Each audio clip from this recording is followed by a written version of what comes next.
On the night of January 9th, 1999, during the worst blizzard to hit the Bitterroot Valley in Montana in 40 years, I pulled something out of the snow on a Forest Service road 11 miles from the nearest occupied structure. I thought it was a human infant. I was wrong about that.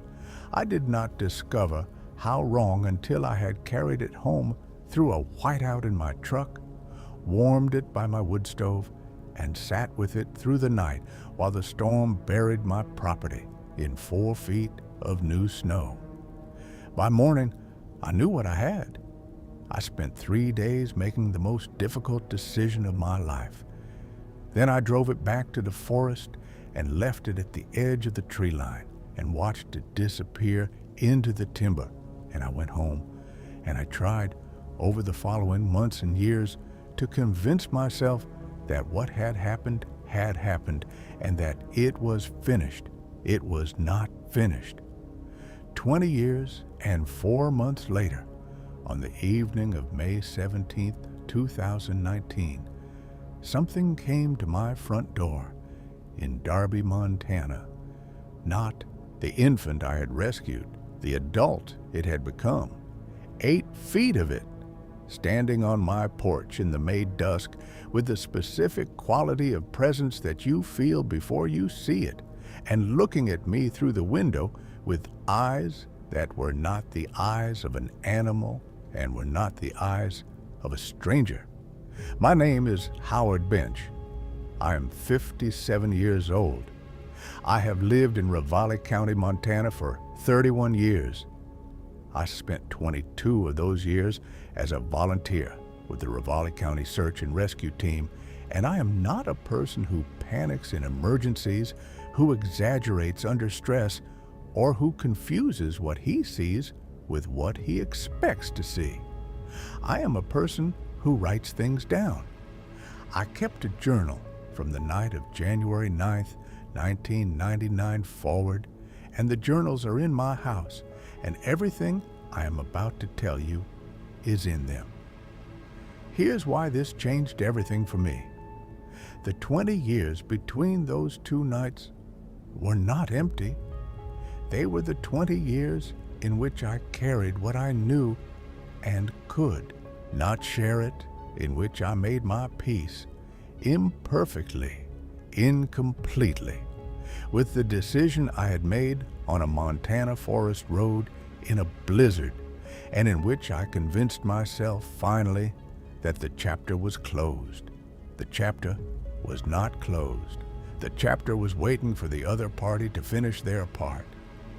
I need to give you the geography and the conditions because both matter.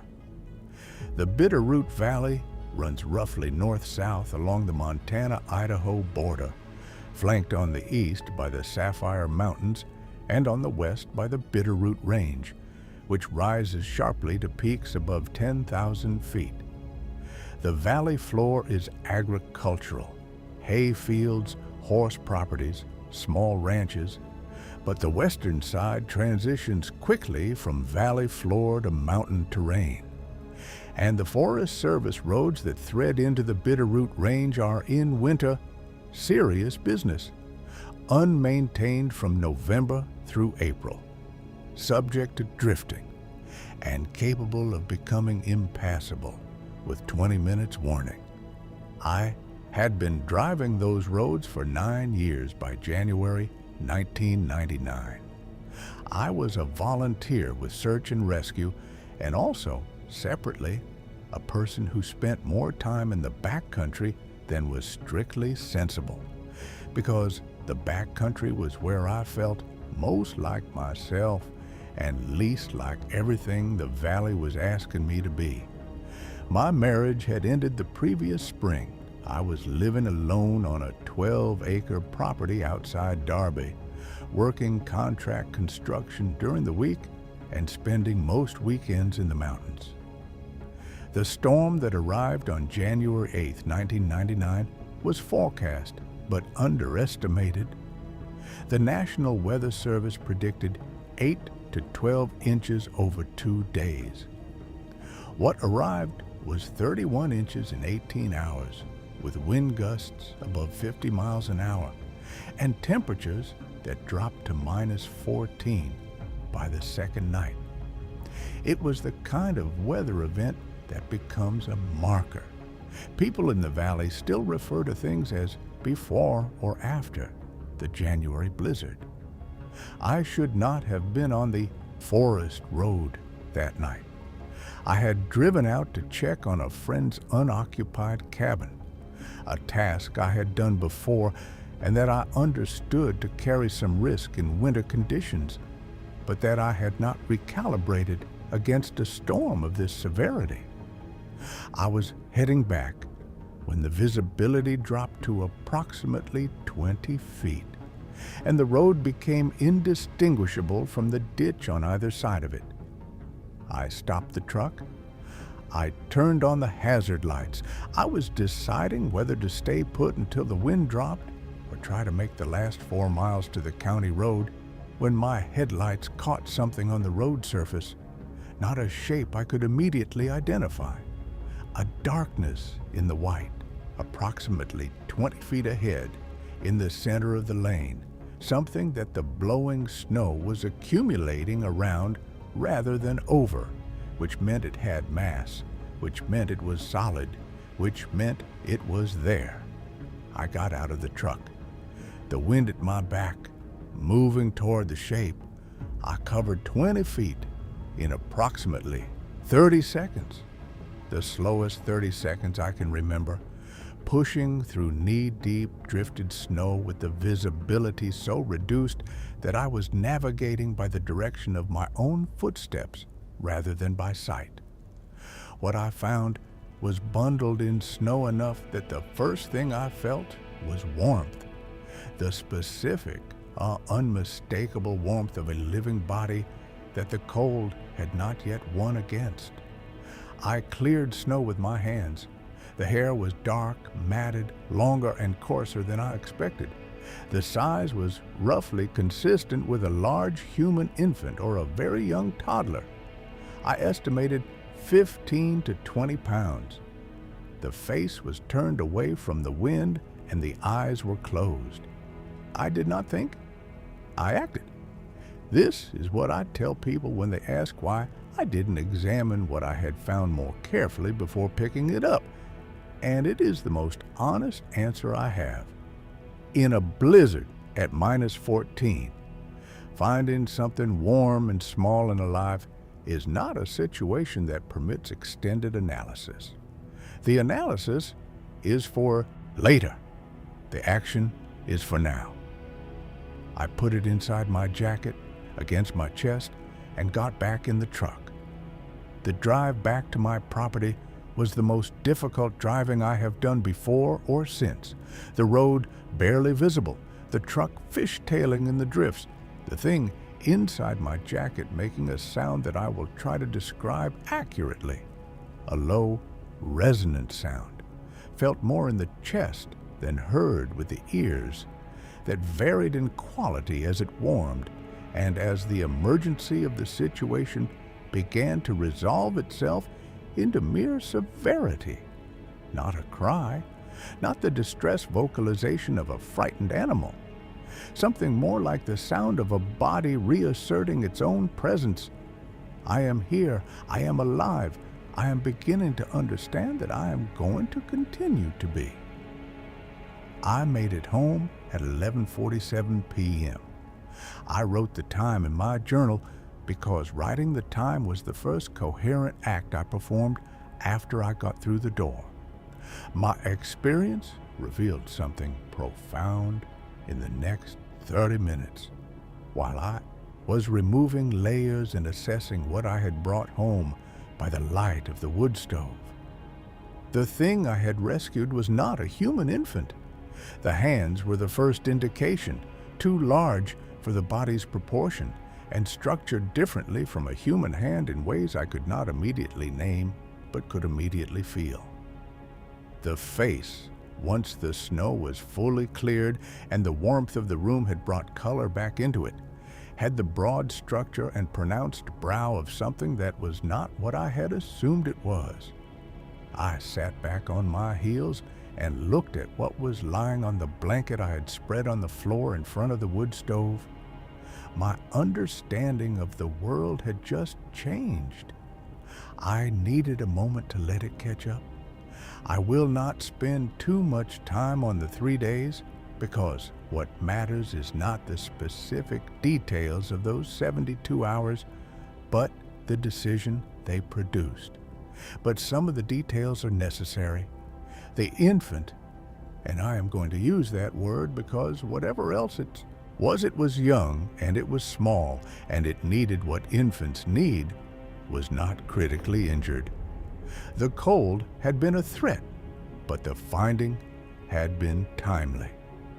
By the morning of January 10th, after a night in which I warmed it, hydrated it with the supplies I had on hand, and sat with it through the hours when its temperature was coming back to a safe range, it was alert, watching me, conducting its own assessment of the situation with a focus and intentionality that was, given its apparent age, remarkable. My observations consistently showed that the behavioral repertoire, even in an infant, was not consistent with any animal I had experience with. The way it tracked my movements was not the tracking of a prey animal monitoring a potential threat. It was the tracking of a being processing an environment and the entities within it, building a picture, filing information, making decisions. When I moved toward it directly, it assessed me rather than flinching. When I moved to the kitchen, it tracked the direction I had gone and waited for my return with the specific patience of something that understood the concept of a temporarily absent party.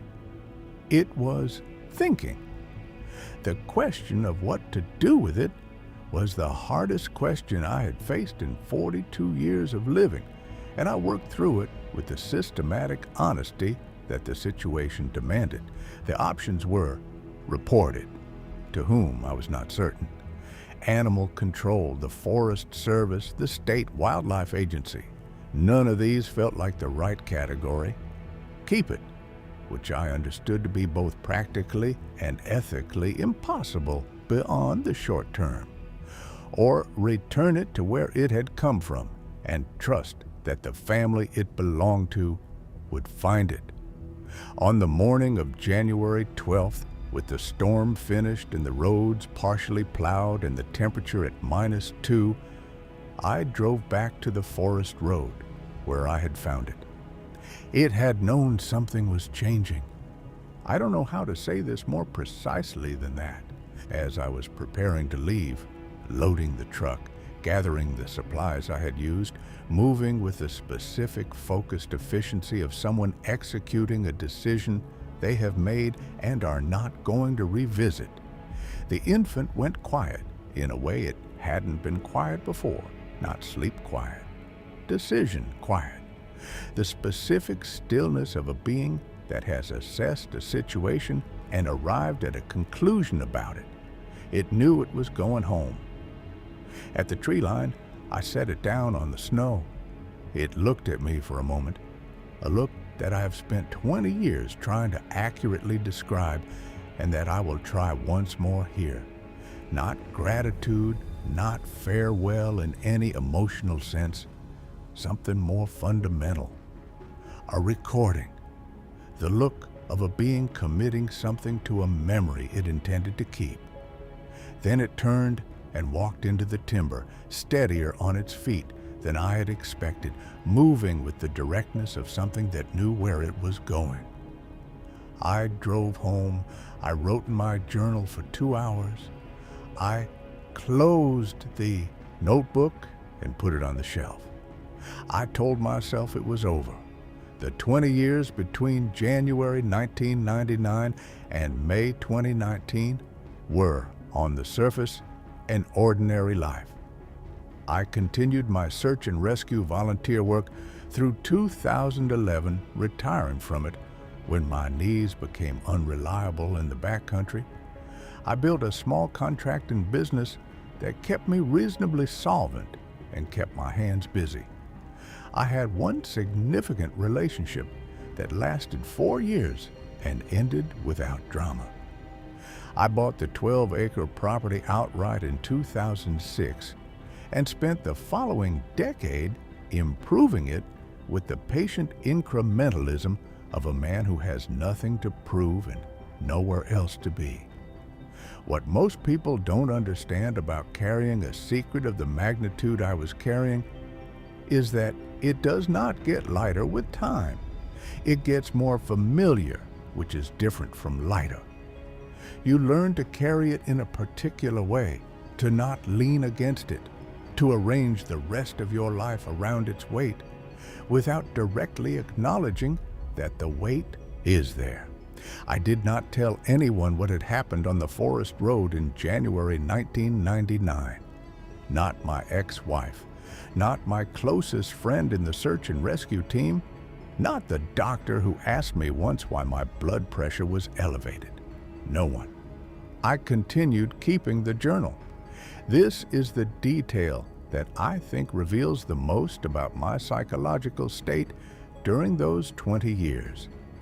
I did not close the journal after January 1999. I kept writing in it every week right through the following 2 decades. Not about what had happened. I had a separate notebook for that, sealed in a box in my study. But the habit of documentation established in the aftermath of that night did not leave me. I was a man keeping a record of his life, partly because he had learned that records matter, and partly because writing things down was the closest thing he had to processing them. My experience revealed something profound in the accumulation of those 20 years. That an unrepeated event can permanently alter a baseline of your reality. I did not encounter anything similar in the 2 decades after January 1999. I spent hundreds of hours in the Bitterroot backcountry and found nothing that was not explicable by ordinary wilderness ecology. The encounter was not part of a pattern. It was a singular event. But singular events can be more transformative than patterns, because a pattern confirms what you know while a singular event upends it. And the upending, once it has happened, does not reverse. I knew things about the world after January 1999 that I had not known before. Those things did not become less true because they were not repeated.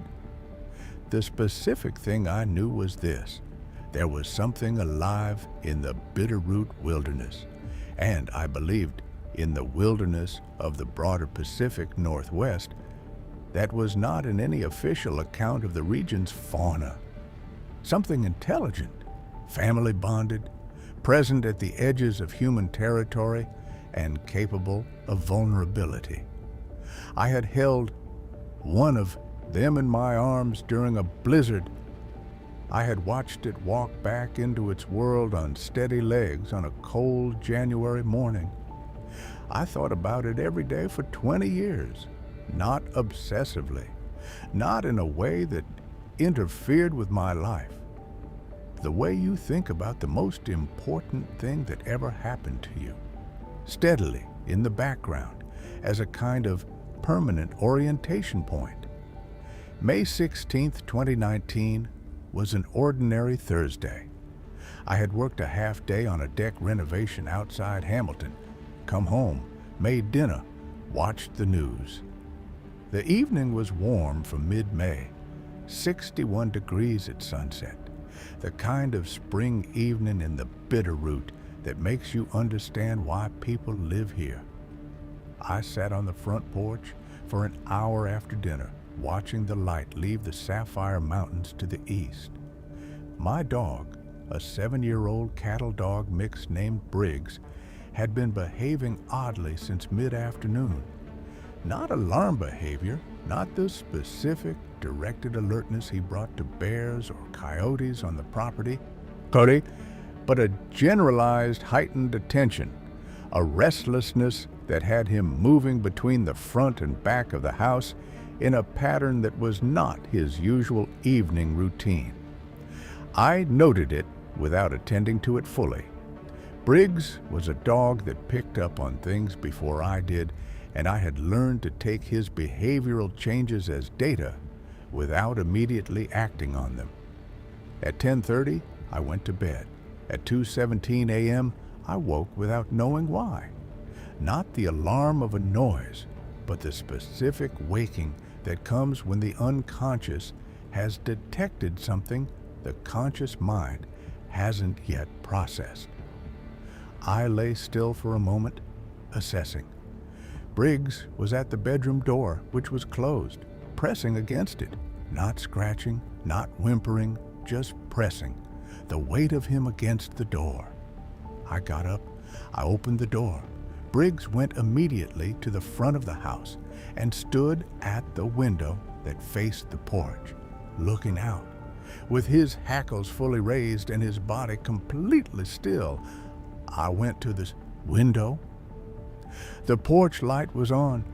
It ran on a dusk to dawn sensor. In its light, I could see the porch clearly. It was empty, but at the edge of the porch light, where the light met the dark of the front yard, something was there, not fully visible. The light didn't reach that far. A density in the dark, a presence that had the specific quality I had not encountered since January 1999, and that I recognized immediately, the way you recognize something you have encountered once in extraordinary circumstances, and that has been cataloged in a category of its own ever since. I stood at the window for a long time. Then I went back to bed. I did not sleep. May 17th, 2019, 7:43 in the evening. I have the time because I looked at my phone the moment I registered what I was seeing. The same reflex that had made me look at my watch in the blizzard 20 years earlier. Documentation. The instinct of a man who had learned that records matter. I was in the kitchen finishing dinner when Briggs, who had been settled under the table, got up. No alarm bark. The same silent, pressed body alertness he had shown the previous night, but more intense, every muscle committed to the attention.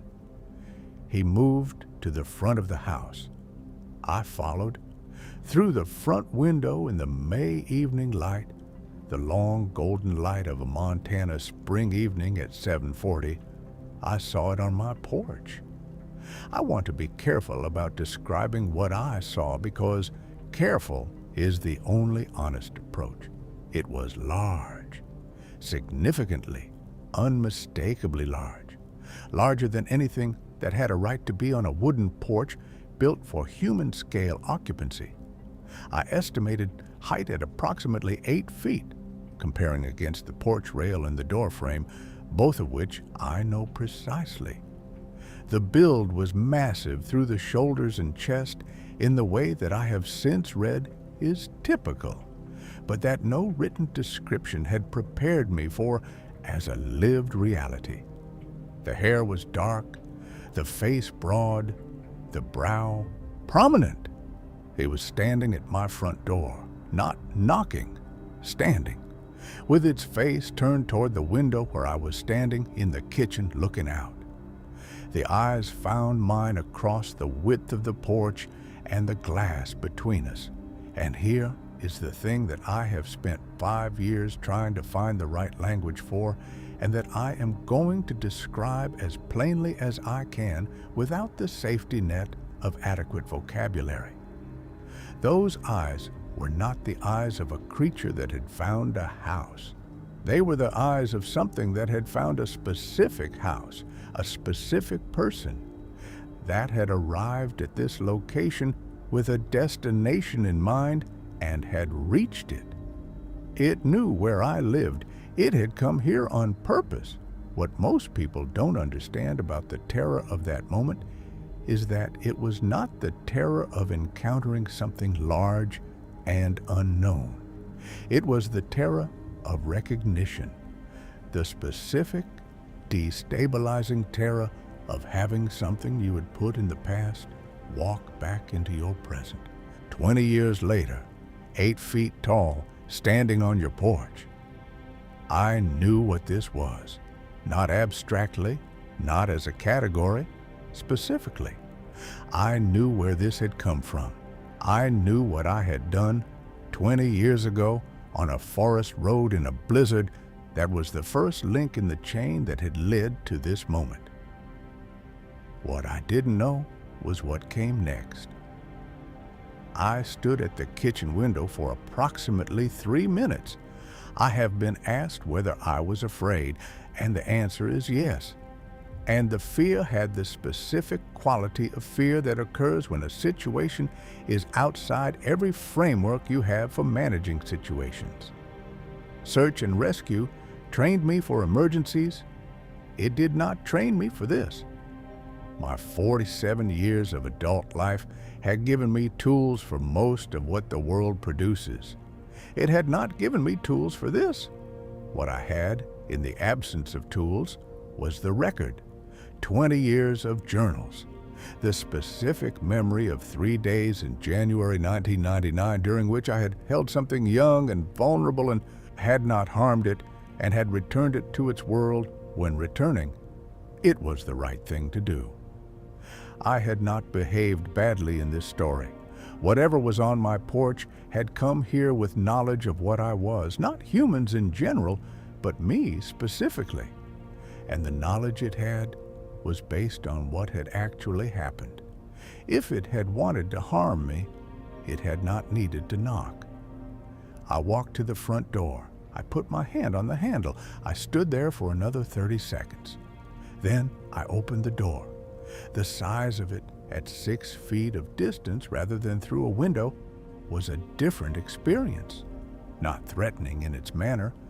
The posture was not the aggressive display of a creature establishing dominance, but the scale produced its own physical effect, a kind of recalibration of the space around me that I have heard described by others who have had close encounters and that I now understand from the inside. The world adjusts its sense of what large means. It looked at me. I looked at it.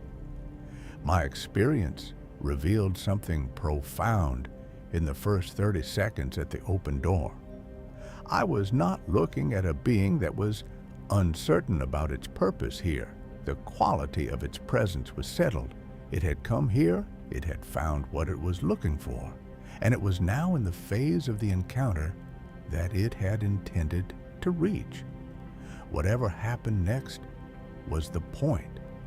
It moved its right hand, slowly, with the deliberateness that I had come to understand in the weeks and months of processing that followed, as the habitual care of something that knows its own scale and manages it with consideration.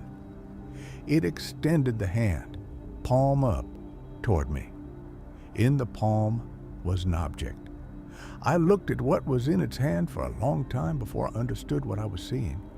It was a piece of fabric, old, the color faded, and the texture stiffened by years of exposure. Dark green, or what had once been dark green, approximately 4 inches square. I knew what it was before I fully processed knowing it. It was a piece of the flannel shirt I had been wearing on the night of January 9th, 1999. The shirt I had opened to put the infant inside against my chest for the drive back through the blizzard, a shirt that had, in the days that followed, been used as additional warming material and that had been left at the return site. I had not planned to leave it, but in the moment of setting the infant down at the tree line, it had been wrapped around it, and I had not retrieved it. 20 years, a piece of flannel, kept for 20 years. Here's why this changed everything for me as the central fact of the encounter. This was not a territorial display. It was not aggression.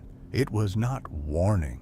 It was the return of an object that had been kept deliberately across 2 decades as the physical record of a specific event, brought back to the person who had been on the other side of that event. It remembered. It had always remembered, and it had kept the evidence of its memory for 20 years and had come here when it was grown to close the circle. I reached out and took the fabric from its hand.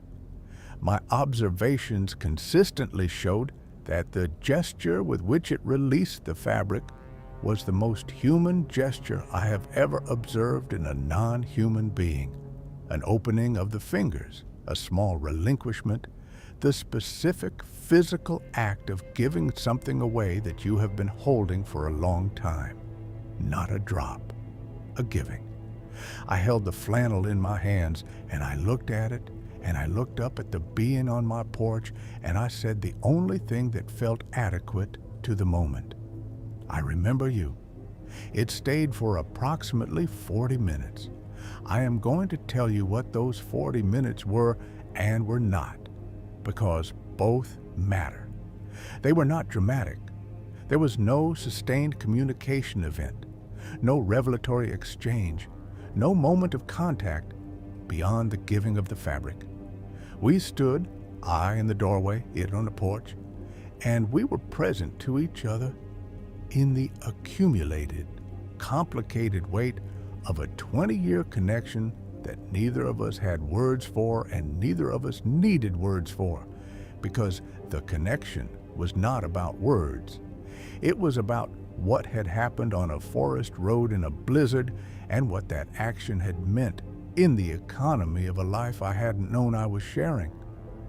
What most people don't understand about that kind of encounter, an encounter with something that is not operating by the social conventions of human interaction, that does not fill silence with speech or manage the atmosphere of a situation through the ordinary lubrication of conversation, is how clarifying the silence is. I stood in my own doorway for 40 minutes, and I was more fully present than I had been in years, because the situation demanded presence and nothing else. There was no performance available. There was only what was actually happening. What was actually happening was a being that had been an infant in a blizzard, had grown up, and had kept a piece of evidence of the most important thing that had ever happened to it, and had, when it was ready, found its way to the person who had been on the other side of that event and had returned the evidence. My experience revealed something profound in the quality of its attention during those 40 minutes that I want to try to convey. It was not assessing me in the way of the first night when I had stood at the window and felt the systematic survey of an unknown. It knew what it needed to know about me. The assessment was complete. What it was doing in those 40 minutes was something different, something that I have come to think of as witnessing. It was simply fully present to me, and I was present to it. And the 20 years between the blizzard and the porch were present between us as a shared fact. At the 40-minute mark, it turned, not abruptly, with the same unhurried deliberateness that had characterized everything it did. It walked off the porch, across the front yard, and into the dark beyond the reach of the porch light. I stood in my doorway and watched until there was nothing to watch. Then I went inside and I sat at my kitchen table for a long time with the piece of flannel in my hands. Before I opened the journal that had been waiting for this entry for 20 years. I have spent 5 years thinking about the flannel, not obsessively. I am past obsession, past the phase of the experience that demanded my full cognitive resources and left little space for anything else. What I have settled into is something more like steady contemplation, the long-term work of integrating something extraordinary into an ordinary life, of finding where it fits and what it means, and what, if anything, it asks of me. The flannel is in a box on the shelf in my study next to the sealed journal from 1999.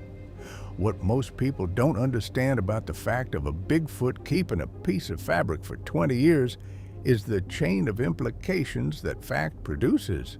It requires the encoding of the event in long-term memory at a level of specificity that includes sensory detail, specifically the textile and smell of the fabric. It requires the retention of that memory across 2 decades, through whatever the intervening years contained for that being, the ordinary life of a wilderness-dwelling creature with its seasonal movements, its social relationships, its challenges, and its losses. It requires the cognitive capacity to associate the fabric with a specific individual human being, to understand that the individual still exists, and to locate them. I am not in the same place I was in January 1999. I moved to this property in 2006, 7 years after the rescue. The finding of my current home required something. I have spent 5 years thinking about what? Not tracking in the simple wildlife sense. 20 years is too long for scent, and the properties are too far apart. Something else. Something that requires either a capacity for long-term geographic reasoning that exceeds what we typically attribute to non-human species, or a social structure in which information about specific individuals, specific human individuals, is transmitted and preserved across time. Either possibility is extraordinary. My observations consistently showed that the behavioral profile of the encounter, the object preservation, the 20-year interval, the location of a moved target, the deliberate, considered approach to the encounter itself, is not consistent with animal behavior, as I understand it. It is consistent with the behavior of a being that has something we call memory in its fullest sense. Not just the retention of information, but the retention of meaning, the understanding that what happened mattered and that mattering has consequences. Here's why this changed everything for me. I had spent 20 years thinking about the rescue as a good thing I had done, an act of compassion in a difficult situation that had probably saved a life, and that I was glad I had performed, even knowing what it had cost me in the secrecy required to protect what I knew. I had thought of it as something I had given. The flannel told me that it had been received, that the receiving had been held and carried and brought back across 20 years and however many miles, because the being who received it understood that what I had given was significant, and that significant things deserve acknowledgement. It had come to thank me, in the only language available to it, the return of the evidence of what I had done. In the months following May 2019, I began trying to reconstruct, from what I had observed and from the broader literature I'd been quietly reading for 20 years, a picture of what the social structure of the family that had been on my porch must look like. The infant I had rescued had been alone on a forest road in a blizzard. This had troubled me since 1999.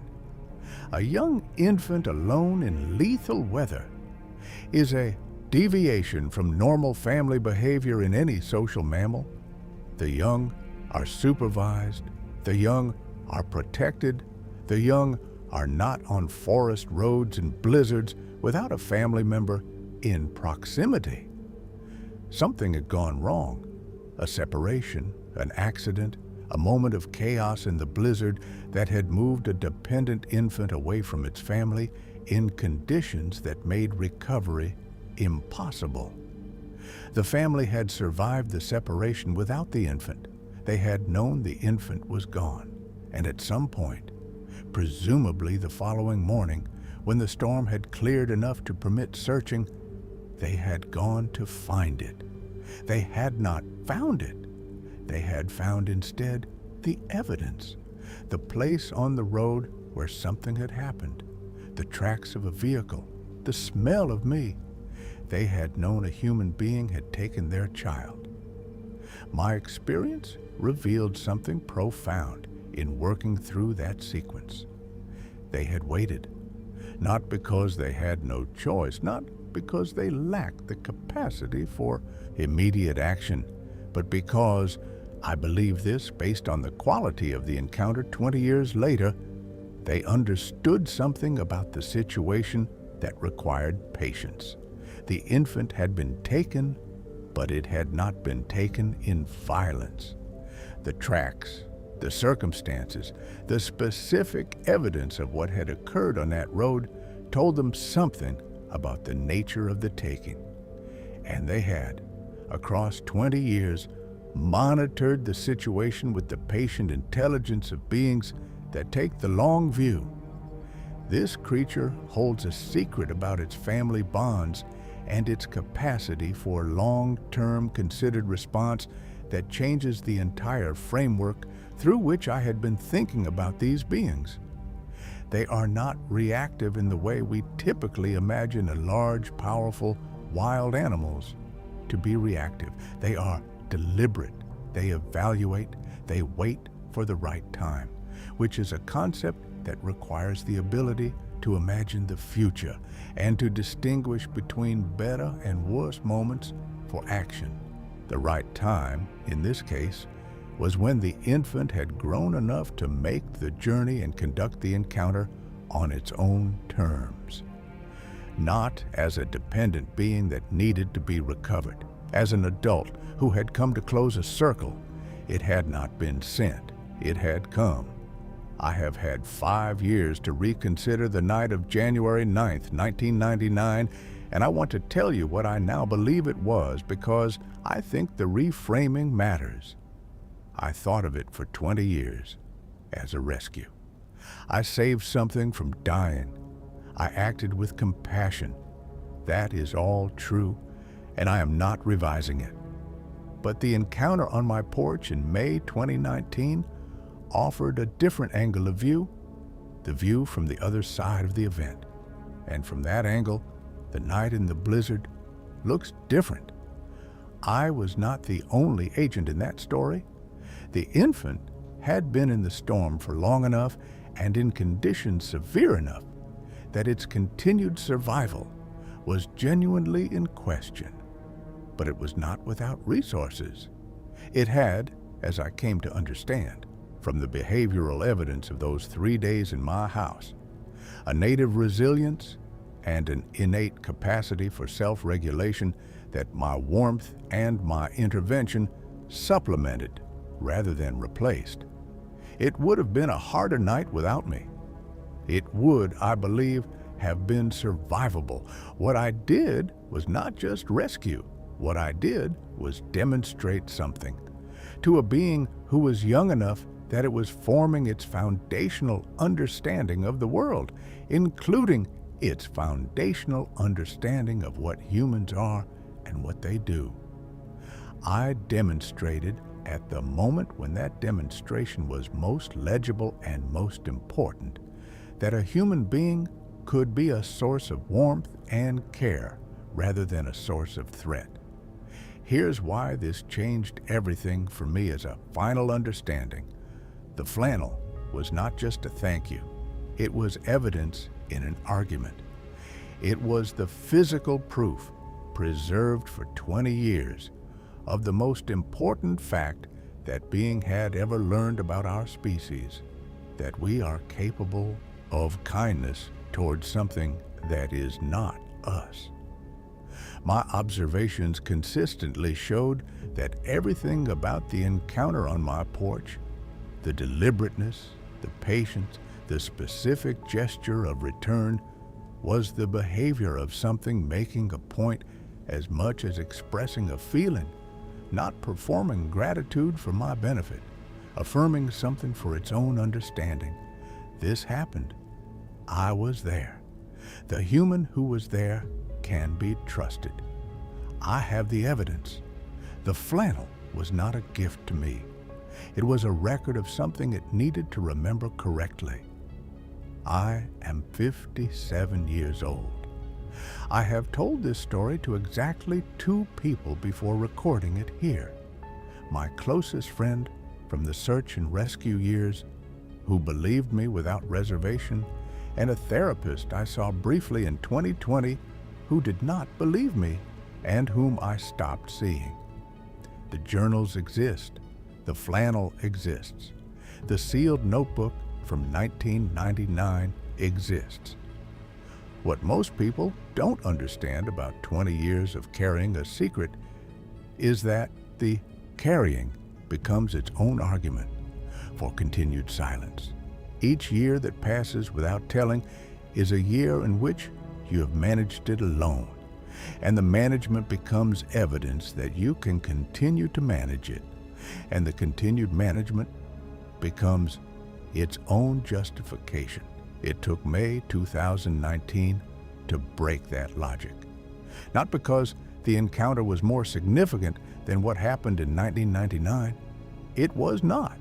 Not in terms of what I found or what I knew afterward, but because it was the second event.